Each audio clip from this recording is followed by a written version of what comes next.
السلام عليكم ورحمة الله تعالى وبركاته. Waalaikumsalam. بسم الله والحمد لله والصلاة والسلام على رسول الله صلى الله عليه وسلم. أشهد أن لا إله إلا الله وأن سيدنا محمدا عبده ورسوله صلى الله عليه وسلم، وبعد. أهلا وسهلا ومرحبا ومرحبا بكم، وبإذن الله تعالى نفتتح سورة عبس. Assalamualaikum warahmatullahi wabarakatuh. Alhamdulillahirabbil alamin, wassalatu wassalamu ala Rasulillah sallallahu alaihi wasallam. Pertama saya memberikan kata sambutannya kepada semuanya, Bapak dan Ibu.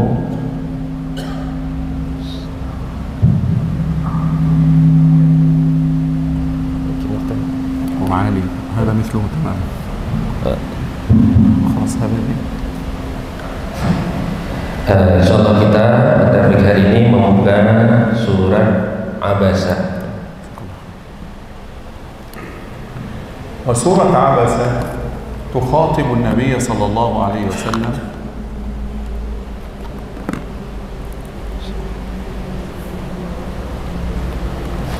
سورة عبس تخاطب النبي صلى الله عليه وسلم. Surat Abasa ini ditujukan kepada Nabi Muhammad sallallahu alaihi wasallam, تعلمه صلى الله عليه وسلم وتعلمنا. mengajarkan Nabi sallallahu alaihi wasallam dan mengajarkan kita كيف نقبل على المقبلين على الإسلام. bagaimana kita menerima orang-orang yang datang kepada kita di dalam Islam, ونعرض عن المعرضين عن الإسلام. dan bagaimana kita berpaling dari orang-orang yang berpaling dari kita dan dari Islam. ما قصة هذه السورة الكريمة؟ Apa kisah daripada surat yang mulia ini? أن عبد الله بن أم مكتوم رضي الله عنه كان رجلا أعمى. Bahwasanya ada seorang bernama Abdullah bin Ummi Maktum, ya, yang mana beliau adalah seorang yang buta. جاء إلى النبي صلى الله عليه وسلم والنبي صلى الله عليه وسلم واقف مع كبار المشركين يدعوهم إلى الله. Beliau datang kepada Nabi Muhammad sallallahu alaihi wasallam ketika Nabi Muhammad sedang menjamu para petinggi, ya, orang-orang kafir Quraisy. فالنبي صلى الله عليه وسلم يتكلم مع هؤلاء ويدعوهم ويرجو إسلامهم. Dan Nabi sallallahu alaihi wasallam berbicara dengan mereka, menyambut mereka, menjamu mereka, dan Nabi berharap mereka itu mau masuk ke dalam Islam. وفجأة جاء عبد الله بن أم مكتوم.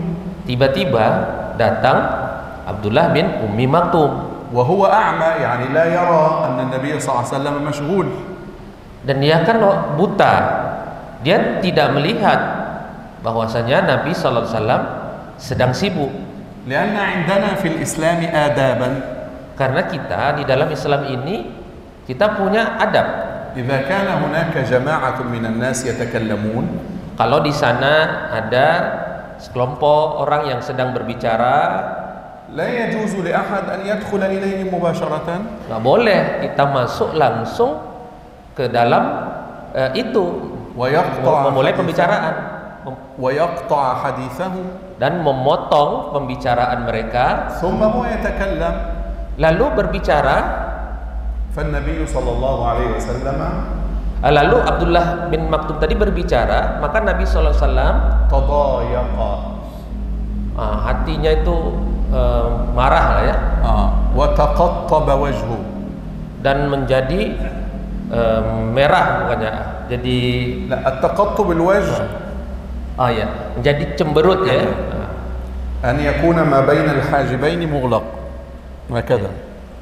Jadi mengkerut ini, cemberut lah. كأن النبي صلى الله عليه وسلم يقول في نفسه Seolah-olah Nabi SAW berkata di dalam dirinya, هذا ليس وقتك الآن. saya nggak punya waktu sama kamu sekarang. نحن نريد لهؤلاء أن يدخلوا في الإسلام. Kita ini butuh kepada mereka ini supaya masuk Islam.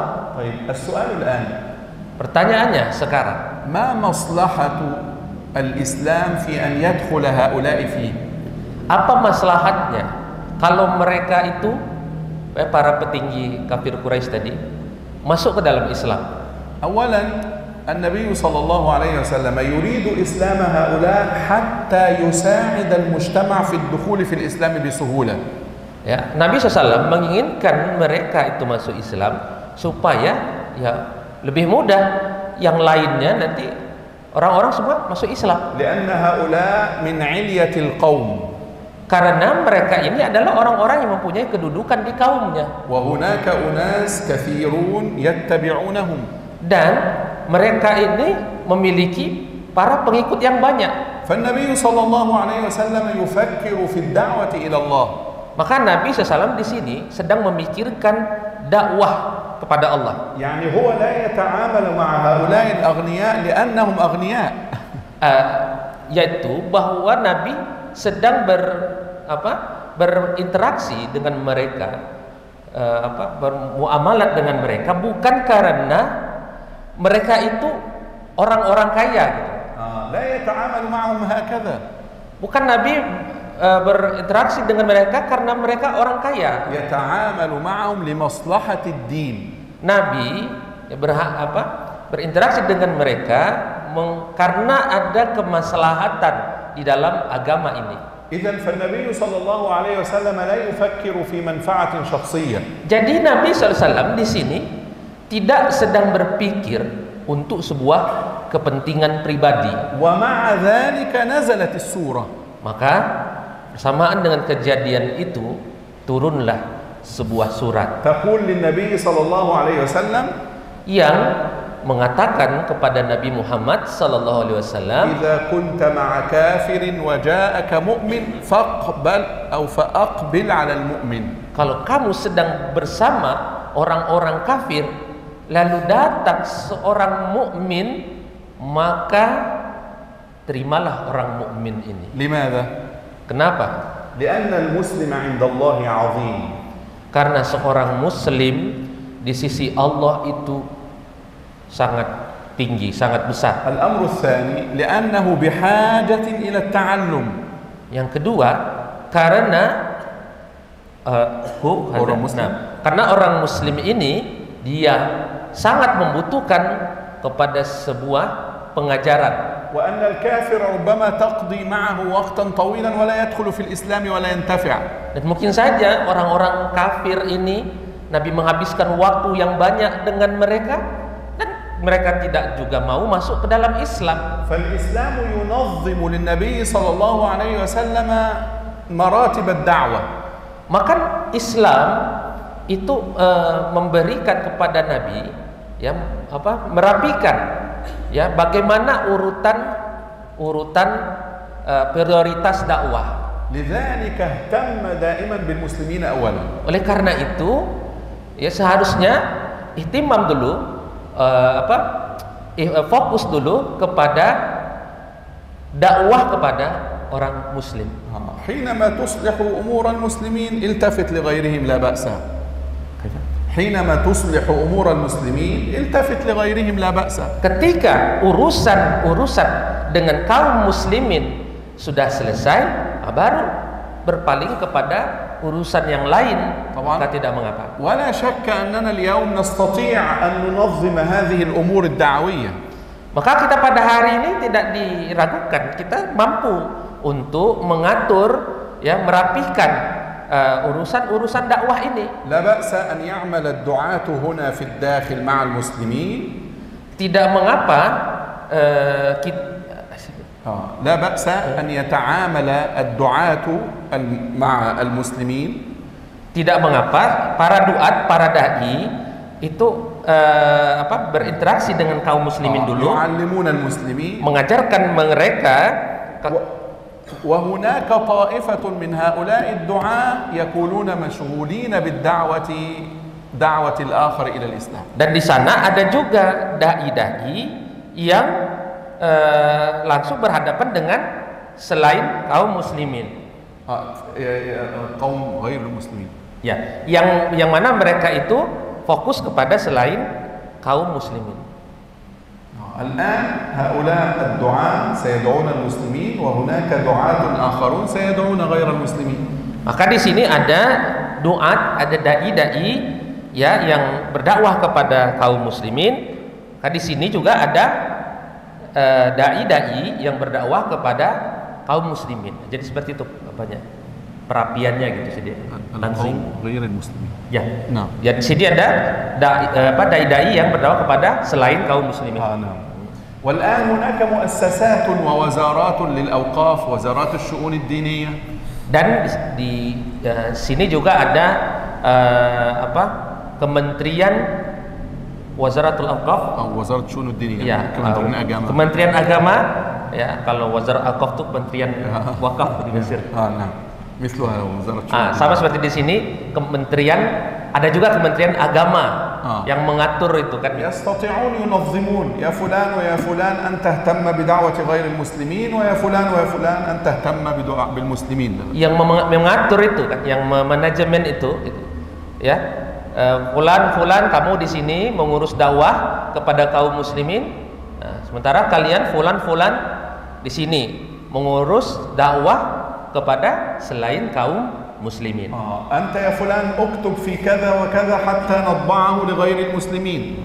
Kamu fulan tugasnya mencetak ini ya supaya kita menyebarkannya kepada selain muslimin. طيب لكن في عصر النبي صلى الله عليه وسلم كانت المشكلة. Tetapi di zaman Nabi SAW ini terjadi sebuah masalah. النبي صلى الله عليه وسلم وحده. Nabi SAW sendiri. هذه السورة من السور المكية. Surat ini adalah surat Makkiyah. يعني من أوائل ما نزل في مكة.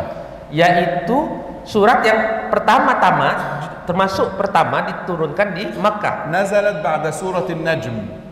Yang diturunkan setelah surat An-Najmi. وقبل سورة القدر. Dan sebelum surat Al-Qadar. إذن هي في الأوائل في أوائل أيام المسلمين في مكة. Jadi dia termasuk surat-surat yang diturunkan di awal-awal ya, di tengah kaum muslimin ketika mereka masih tinggal di Mekah. فكأن النبي صلى الله عليه وسلم هو المعلم الوحيد للمسلمين في مكة. Seolah-olah Nabi Shallallahu Alaihi Wasallam beliaulah ya yang mengajarkan wahyu kepada kaum muslimin di Mekah. وحده صلى الله عليه وسلم. Beliau sendiri Shallallahu Alaihi Wasallam. الآن جاءه مسلم يسأله عن الدين. Maka sekarang datang kepada beliau seorang muslim yang menginginkan agamanya. فكيف يتعامل صلى الله عليه وسلم. Maka bagaimana dia berhadapan dengan Rasulullah sallallahu alaihi wasallam? هذه السورة تعلمنا أشياء مهمة. Surat ini mengajarkan kita sesuatu yang penting. الأول الأدب مع النبي صلى الله عليه وسلم. Yang pertama adalah adab kepada Nabi sallallahu alaihi wasallam. لماذا؟ Kenapa? لأن القرآن يقول عبس وتولى أن جاءه الأعمى ولم يقل عبست وتوليت أن جاءك الأعمى. Abasa wa tawalla kata Quran. Ya, dia berpaling, dia berwajah masam ya, berwajah cemberut gitu, dan berpaling. Bukan Al-Quran itu mengatakan abasta. Oh kamu berwajah masam. Watawallaita. Kamu berpaling. An ja'akal a'ma. Ketika datang kepada kamu seorang yang buta. Lakin Al-Quran lam yaqul hadha. Tetapi Al-Quran tidak mengatakan seperti itu. Al-kalimat allati tuhzin an-nabiy sallallahu alaihi wasallam la yaquluha Al-Quran lahu mubasharatan. Kalimat-kalimat yang akan menyakiti Nabi Sallallahu Alaihi Wasallam itu tidak akan dikatakan oleh Al-Quran. Al-Quran la yaqulu lahu kalimat tuhzinu. Al-Quran tidak akan mengatakan kepada Nabi Sallallahu Alaihi Wasallam kalimat yang akan membuat beliau sedih. Wa hunaka tariqah li'itab al-Quran lin-nabi sallallahu alaihi wasallam. Dan di sana ada cara Al-Quran itu ya menyampaikan atau menegur gitu ya. Ada tariqah. Tariqah mana? Jalan wala semuanya. Iya cara. Ada cara lah Al-Quran itu dalam menyampaikan, kalau kita menegur Nabi sallallahu alaihi wasallam. Yani fi surat At-Taubah misalnya. Misalkan di dalam surat Taubat. Allah Subhanahu wa taala yuridu an yaqula an-nabi sallallahu alaihi wasallam, "Limadha adhinta li haula?" Ya, Al-Quran mengatakan kepada Nabi SAW, kenapa kamu mengizinkan orang-orang itu? لكن ربما الكلمات تحزن النبي صلى الله عليه وسلم. Tapi mungkin saja kan sebuah kalimat itu dapat menyakiti hati Nabi SAW. قبل أن يلومه القرآن, maka sebelum menyampaikan Al-Quran kepada Nabi, يقول عفى الله عنك. في الأول قدم العفو. Al-Quran mengatakan dulu, ya, afallahu anka, Allah sudah memaafkan kamu. ثم لما أذنت لهم. Baru dikatakan, kenapa kau Nabi Muhammad SAW ya mengizinkan mereka? لو كان القرآن يريد يحزنه صلى الله عليه وسلم, kalaulah Al-Quran ingin menyedihkan Nabi Muhammad SAW, سيقول له أولا لما أذنت لهم لا بأس لكن عفى الله عنك. ya, lima adzinta lahum, kenapa kau mengizinkan mereka? Ya udah, nggak apa-apa, Allah sudah memaafkan kamu. لكن القرآن لم يفعل هذا. Tapi Al-Quran tidak melakukan itu. يقول عفى الله عنك لماذا فعلت هذا. Didahulukan maafnya. Ya, Allah telah memaafkan kamu. Mengapa kamu mengizinkan mereka? Fi mas'alatihim. هذا في غزوة تبوك. Itu di dalam mengizinkan di dalam hal perang Tabuk. غزوة تبوك من يريد تخلف النبي صلى الله عليه وسلم أذن له وأذن لا بأس. Ya, barang siapa yang ingin tertinggal dari Nabi SAW di dalam peperangan Tabuk itu. فالآن طريقة القرآن مع النبي صلى الله عليه وسلم ألا تحزنه. Jadi sekarang cara Al-Quran itu menyampaikan sesuatu kepada Nabi. Bagaimana caranya supaya Nabi Muhammad itu ya tidak bersedih hati. ولذلك يتغير الخطاب داخل السورة الكريمة. Oleh karena itu berubah cara penyampaian di dalam Al-Quran itu kepada Nabi SAW. فالدرس الأول لنا تعلم الأدب مع النبي صلى الله عليه وسلم. Maka pembelajaran pertama adalah bagaimana kita beradab kepada Nabi Muhammad sallallahu alaihi wasallam. من الآداب مع النبي صلى الله عليه وسلم ألا تتحدث في شيء لو سمعه وهو حي يحزنه صلى الله عليه وسلم. Ya, di antaranya ya di antara adab kepada Nabi Muhammad SAW adalah kamu jangan berbicara sesuatu yang dapat menyakiti Nabi sallallahu alaihi wasallam. ولذلك القرآن الكريم فلا يحزنك قولهم. القرآن دائما يقول لا نريدك أن تحزن. Ya, fala yahzunka qauluhum. Ya, perkataan mereka tidak akan menyakiti hatimu. Al-Quran yaqul wala tahzan alaihim. Tapi Al-Quran mengatakan wala tahzan alaihim. Janganlah kau bersedih ya atas mereka. min ajli haula'il musyrikin. Karena orang-orang musyrikin itu. Idzan Al-Quran daiman, jadi Al-Quran selalu yuridu an yakuna an-nabiy sallallahu alaihi wasallam sa'idan. Selalu menginginkan hati Nabi SAW itu selalu bahagia. Lakin rubbama an-nabiy sallallahu alaihi wasallam yatasarraf bitasarrufin yahtaju ila tawjih. Tetapi ya mungkin saja Nabi melakukan sesuatu ya perbuatan yang mana ya perbuatan itu masih harus ditaujih. Taujih, nasihat. Masih ya perbuatan Nabi masih bisa membutuhkan nasihat gitu. فكيف يتكلم معه القرآن. Bagaimana Al-Quran ini menyampaikannya ya, memberitahukannya kepada Nabi sallallahu alaihi wasallam. يختار كلمات لا تؤلمه صلى الله عليه وسلم. Maka Al-Quran akan memilih kata-kata yang tidak menyakiti Nabi sallallahu alaihi wasallam. حتى في سورة الضحى. Bahkan sampai di dalam surat Ad-Duha. والضحى والليل إذا سجى ما ودعك ربك وما قلاك. لكن القرآن قال ما ودعك ربك وما قلاها. Ya, di dalam surat Ad-Duha ma wadda'aka, ma tarakaka. Ya, Allah tidak meninggalkan kamu. فجاء بالكاف لأن الفعل ترك ليس فيه مشكلة. Ya, datang ada kamunya, ma wadda'aka. Ada kamunya, jadi nggak terasa kasar gitu. Karena sudah ada kata wadda'aka, itu artinya kan lembut. Allah tidak meninggalkan kamu. Lakin wa ma qala ma'naha abghadha. Wa ma qala itu seharusnya ada kanya, wa ma qalaka. Dan Allah tidak marahin kamu. Falidzalika hadzafa al-kaf. Tapi kamunya itu dihilangkan. Dan jadi begini, dan Allah tidak marah. Kamunya dihilangkan. فالقرآن الكريم دائما يريد أن يسعد النبي صلى الله عليه وسلم. Jadi kamunya itu dihilangkan karena kola tadi artinya agak berat, ya, marah. Jadi dihilangkan kamunya kolaka jadi wama kola, dan Allah tidak marah. Nah, seharusnya Allah tidak marahin kamu. Jadi dia Al-Quran menggunakan kalimat yang lembut selalu kepada Nabi Sallallahu Alaihi Wasallam. كل الخطابات التي جاءت في القرآن الكريم إلى النبي صلى الله عليه وسلم ستجدها تتكلم معه بهذا الأدب الراقي. Semua yang terdapat di dalam Al-Quran ini akan kamu dapati. Dia akan berbicara kepada Nabi Sallallahu Alaihi Wasallam dengan cara-cara yang lembut. ومن يتحدث معه بهذا, maka siapa yang berbicara kepada Nabi Sallallahu Alaihi Wasallam dengan cara ini, إنه الله سبحانه وتعالى. maka yang menggunakan cara yang lembut ini adalah Allah Subhanahu wa taala. فنحن إذا تكلمنا عن النبي صلى الله عليه وسلم, Maka kita jika ingin berbicara kepada Nabi Muhammad sallallahu alaihi wasallam, لابد أن نتكلم بالأدب العالي الجم. hendaknya kita berbicara kepada Nabi dengan adab yang tinggi. فالدرس الأول الأدب مع النبي صلى الله عليه وسلم. Maka pembelajaran pertama adalah adab bersama Nabi Muhammad sallallahu alaihi wasallam. الأدب الثاني Adab yang kedua, أن النبي صلى الله عليه وسلم لا يخفي شيئا من الوحي. bahwasanya Nabi sallallahu alaihi wasallam tidak pernah meninggalkan satu wahyu pun.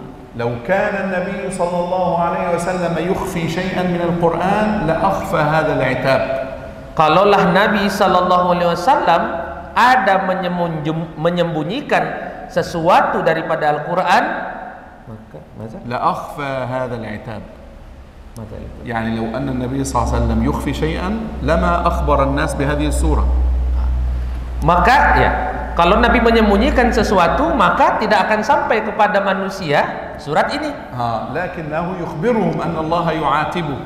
Tetapi Nabi Shallallahu Alaihi Wasallam tetap menyampaikan surat ini kepada kita. يقول لهم أنا فعلت والله لامني. Bahwa Allah menegur Nabi ini. Jadi tetap disampaikan Nabi bahwa الله أنا فعلت والله قال هذا ليس صوابا. Aku telah melakukan sesuatu, kata Nabi, dan Allah menyampaikan kepadaku bahwasanya perbuatan ini adalah salah. الأمر الثالث الذي نتعلمه في هذه السورة الكريمة. Perkara yang ketiga yang kita dapat pelajari dari surat yang mulia ini, عذر أصحاب الأعذار. قبول عذر أصحاب الأعذار. yaitu menerima uzur daripada orang-orang yang sedang uzur. عبد الله بن أم مكتوم كان رجلا أعمى. Abdullah bin Ummi Maktum adalah seorang yang buta. إذن هو لا يرى أن النبي صلى الله عليه وسلم مشغولا. Jadi Abdullah bin Ummi Maktum tidak melihat bahwasanya Nabi sedang sibuk. ولذلك تكلم مباشرة. Oleh karena itu Abdullah langsung bicara di depan mereka. فكان ينبغي من النبي صلى الله عليه وسلم Maka sudah sebaiknya ya daripada Nabi Sallallahu Alaihi Wasallam أن يقول يا عبد الله انتظر معي أناس. sebaiknya Nabi mengatakan kepada Abdullah bin Ummi Maktum, tunggu dulu ya, saya sedang bersama orang-orang. لأن عبد الله لا يرى شيئا. Karena kan Abdullah tidak melihat apapun. ولذلك جاء وصف الأعمى هنا. Oleh karena itu disebut di sini ya sifat butanya, anja'ahul a'ma, yang datang padanya seorang yang buta. الأصل أننا لا نقول فلان الأعمى فلان الأعرج. Pada dasarnya kita tidak boleh mengatakan si fulan itu buta, si fulan ini si fulan yang buta ini, gitu. Enggak boleh. لكن لماذا القرآن يقول هنا جاءه الأعمى؟ Tetapi mengapa Al-Quran mengatakan di sini ya ja'ahul a'ma, ketika Nabi didatangi seorang yang buta, حتى يقول لك هو عنده عذر لأنه لا يرى ما يحدث. supaya Al-Quran ini mengatakan kepada kamu bahwasanya ini orang ada uzurnya, ya, yaitu bahwasanya dia adalah orang yang buta. الأمر الثالث الذي نتعلمه الرابع الأمر الرابع الذي نتعلمه. Lalu perkara yang keempat yang dapat kita ambil pelajaran darinya, أن النبي صلى الله عليه وسلم حريص على الخلق رحمة للعالمين. bahwasanya Nabi Shallallahu Alaihi Wasallam itu sangat haris, sangat tamak ya untuk memberikan kasih sayangnya, rahmatnya kepada semua makhluk dan kepada semua semesta alam. الآن كأن النبي صلى الله عليه وسلم يفكر. Sekarang ini Nabi sedang memikirkan, يقول عبد الله هذا مسلم ليس مشكلة الآن. ini kan Abdullah bin Umi Maktum ini adalah seorang muslim. Sudahlah, nggak apa-apa lah. نريد هؤلاء الكفار أن يدخلوا في الإسلام. Nabi ingin itu orang-orang petinggi Quraisy ini yang ingin dimasukkan ke dalam Islam. إذن فالنبي صلى الله عليه وسلم يفكر كيف يصلح من حوله. Jadi Nabi SAW sedang berpikir ya bagaimana memperbaiki lingkungan di sekelilingnya. لكن الإسلام جاء فقال. Tetapi Islam datang dan berkata, اهتم بالداخل قبل الخارج. fokuslah dulu di dalam sebelum keluar. هذه مشكلة كثير من المسلمين الآن. Ini masalah kaum muslimin sekarang. ماذا يفعل؟ Apa yang mereka lakukan? يهتم بالدعوة في الخارج. Mereka lebih fokus kepada dakwah keluar dulu. ثم هو لا يهتم في أسرته. Lalu dia tidak peduli dengan keluarganya, لا يهتم في عائلته. tidak peduli, tidak memperhatikan لا يهتم keluarganya, بحيه وقبيلته. tidak memperhatikan saudaranya, kabilahnya, sukunya. يفكر في الخارج. Dia memikirkan yang di luar dulu. الإسلام يقول لا ليس الأمر كذلك. Al-Islam mengatakan tidak seperti itu. يقول اهتم بالداخل أولا. Yang pertama, perhatikan yang di dalam dulu. ثم بعد ذلك Setelah itu أخرج. silakan keluar. فكأنها تقول النبي صلى الله عليه وسلم عبد الله أولى. Seolah-olah ini mengatakan bahwasanya Abdullah bin Maktum lebih utama. هو بحاجة إلى هذا النداء. Jadi Abdullah butuh kepada panggilan daripada Nabi waktu Nabi Sallallahu Alaihi Wasallam. والسورة في الحقيقة ستعلمنا أشياء كثيرة. Dan surat ini sebenarnya akan mengajarkan kita banyak sekali pembelajaran. ومن أهم هذه الأشياء. Dan di antaranya lagi yang paling penting adalah أن الإسلام يضع قيما وأخلاقا لا ينبغي لأحد أن يتعداها. bahwasanya Islam meletakkan adab yang tidak selayaknya seseorang itu melakukannya. جاءك الأغنياء. Misalkan datang seorang yang kaya. وجاءك المسلم العالم. Lalu datang kepada kamu seorang muslim yang alim. هذا مقدم عندك. المسلم العالم يتقدم على الأغنياء. Maka orang muslim yang alim ini harus diutamakan. جاءك المسلم. Lalu datang kepada kamu muslim. وجاءك غير المسلم. Datang kepada kamu selain muslim. ولو كان ذا مكانة. Walaupun selain muslim ini memiliki kedudukan yang tinggi. المقدم عندك المسلم. Maka yang didahulukan adalah yang muslim dulu. Subhanallah, هذه السورة. Subhanallah, surat ini تنصر المؤمنين الضعفاء. Ya, menolong kaum muslimin para du'afanya. Abdullah bin Maktum dhaif. Abdullah bin Umi Maktum adalah orang yang lemah. Wa haula'il musyrikun aqwiya 'udhama. Dan orang-orang petinggi musyrikin ini adalah orang-orang yang kuat, orang-orang yang punya kedudukan. Fa akhadha al-Qur'an 'Abdullah wa wada'ahu fawqahum. Maka Al-Qur'an memilih yang meninggikan Abdullah bin Umi Maktum, meletakkannya di atas mereka orang-orang para petinggi orang-orang kafir tersebut. Al-ajib, yang sangat mengagumkan, anna ba'da hadhihi al-hadithah, ba'da hadhihi al-qissah, setelah kisah ini, An-Nabi sallallahu alaihi wasallam kullama ra'a Abdullah bin Umm Maktum, Nabi SAW setiap kali melihat Abdullah bin Umi Maktum, yabtasim sallallahu alaihi wasallam, selalu tersenyum wa yafrah, dan wajahnya bahagia. Yaqul marhaban. Nabi selalu mengatakan kalau ada Abdullah bin Umi Maktum gitu ya, marhaban, selamat datang. Limadha? Kenapa? Laqad atabani Allahu fika. Sungguh Allah telah menegur aku gara-gara kamu. يعني لا يغضب صلى الله عليه وسلم من عبد الله بن مكتوم. Nabi SAW ya akhirnya nggak marah kan kepada Abdullah bin Ummi Maktum. لم يقل له مثلا Nabi tidak mengatakan kepada Abdullah, يا عبد الله بسببك الله لمني. "Hai Abdullah, gara-gara kamu Allah marahin aku, Allah tegur aku." لكن النبي صلى الله عليه وسلم لم يفعل هذا. Tapi Nabi SAW tidak mengatakan seperti itu. لأنه أعلى صلى الله عليه وسلم من كل الأخلاق العظيمة. Karena Nabi SAW adalah orang yang paling memiliki akhlak yang tinggi.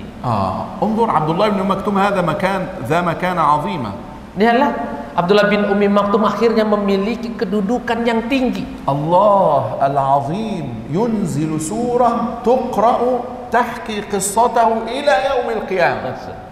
Allah menurunkan surat yang mulia ini yang dibaca sampai hari kiamat, surat ini untuk mengkisahkan kisah Abdullah bin Ummi Maktum. الآن نحن كم مرة على الإسلام؟ Kita sekarang tahun berapa? Tahun berapa di dalam tahun Islam? 1446. Dan ونحكي قصة عبد الله بن أم مكتوم. kita masih membaca kisah Abdullah bin Ummi Maktum. ونقول رضي الله عنه. Dan kita mengatakan, ya, kita mendoakan radhiyallahu anhu, semoga Allah meridhai Abdullah bin Ummi Maktum. إذن كيف كان حال عبد الله بن أم مكتوم؟ Jadi bagaimana ini hal, ya, hal itu, keadaan, يعني حياته كيف كانت حياته عبد الله؟ bagaimana ini sebenarnya nih hayat, ya, hidup Abdullah bin Ummi Maktum itu kok bisa begini gitu, ya. كيف كان قلبه؟ Bagaimana hati beliau? أن يذكره الله في القرآن معظما. Allah sampai menyebut namanya itu diagungkan di Al-Quran. الآن حتى ولو لم يكتب اسمه في القرآن. Ya, walaupun tidak disebut namanya di dalam Al-Quran. أبو بكر لا يوجد اسمه في القرآن أصلا. Abu Bakar juga tidak disebut kok namanya di dalam Al-Quran. وإن كان أعلى الصحابة. Walaupun beliau sahabat yang paling tinggi di antara sahabat. لكننا نقول إذ يقول لصاحبه لا تحزن. نقول صاحبي إنه أبو بكر. Ya, ketika Al-Quran mengatakan idh yaqulu li sahibihi, ketika Nabi SAW mengatakan kepada sahabatnya, cuman sahabat aja disebut. Tapi sahabat disebut, sahabat tersebut maksudnya adalah Abu Bakar. إذن عندنا في القرآن الكريم لا يذكر الأسماء. Jadi di dalam Al-Quranul Karim ini tidak disebut nama-nama, لكن الصحابة يعلمون في من نزلت ويخبروننا بذلك. tetapi para sahabat ini tahu, ya, kepada siapa surat-surat ini diturunkan, kepada sahabat-sahabat siapa. القصة الأولى في سبب نزول السورة زيد. هذا زيد فقط. لم يذكر في القرآن الكريم إلا زيد بن حارثة باسمه. فلما قضى زيد منها وطرا زوجناكها. هذا فقط زيد. Tidak disebut dalam Al-Quran nama para sahabat, kecuali satu saja nama sahabat yang disebut, yaitu Zaid, ya, Zaid bin Harithah. نعم. لماذا جاء ذكر زيد في القرآن مباشرة؟ Kenapa nama Zaid disebutkan langsung di dalam Al-Quran? لأنه كان ابنا للنبي صلى الله عليه وسلم. Karena Zaid bin Harithah adalah anak Nabi Muhammad. يقول زيد بن محمد. Nabi Muhammad mengatakan Zaid bin Harithah itu adalah Zaid bin Muhammad. النبي صلى الله عليه وسلم أعتقه. Maka Nabi SAW membebaskannya وتبناه. Dan mengangkatnya menjadi anak angkat. وزوجه ابنة عمه. Lalu menikahkan Zaid bin Harithah ini dengan Zainab. Zainab بنت جحش رضي الله عنه. bin Jahsh. بنت عم النبي صلى الله عليه وسلم. بنت عم. Anak daripada عمة النبي. paman Nabi SAW. إذن فهو زيد. Jadi Zaid itu حياته مختلفة يعني. hidupnya berbeda. القرآن يريد أن يلغي فكرة التبني. Di situ Al-Quran ingin mengenyampingkan pemahaman masalah anak angkat, ya. فلذلك ذكر القرآن اسمه. Oleh karena itu Al-Quran harus menyebut namanya. Karena Al-Quran ingin itu, ya, يلغي التبني. Membuang hukum, ya, membuang hukum anak angkat. Ya. فلذلك يقول فلما قضى زيد منها وطرا. الأمر الثاني perkara kedua, السياق القرآني وألفاظ القرآن تسمح أن تقول زيد وتمشي في سياق الآيات لا يحصل مشكلة، بخلاف فلما إذ يقول لأبي بكر ستكون هناك صعوبة في اللفظة. Ya, Al-Quran ini berjalan dengan konteks yang dengan konteks yang mudah dan tidak memberatkan. Misalkan kalau Al-Quran selalu mengatakan idz yaqulu li Abi Bakrin, ketika Nabi Muhammad berkata kepada Abu Bakar. Lakin kalimat sahibihi laha ma'ani ukhra mufidah. Ya, ketika digunakan makna li sahibihi, ketika Muhammad mengatakan kepada para sahabatnya, maka itu mempunyai makna yang lebih baik. Anna Abu Bakr dzu makana 'aliyah 'inda Allah. Berarti Abu Bakar itu benar-benar sahibnya, memiliki kedudukan yang tinggi. Wa huna, maka di sini law qulna 'abasa wa tawalla an ja'ahu Abdullah ibn Ummi Maktum, hada sulit.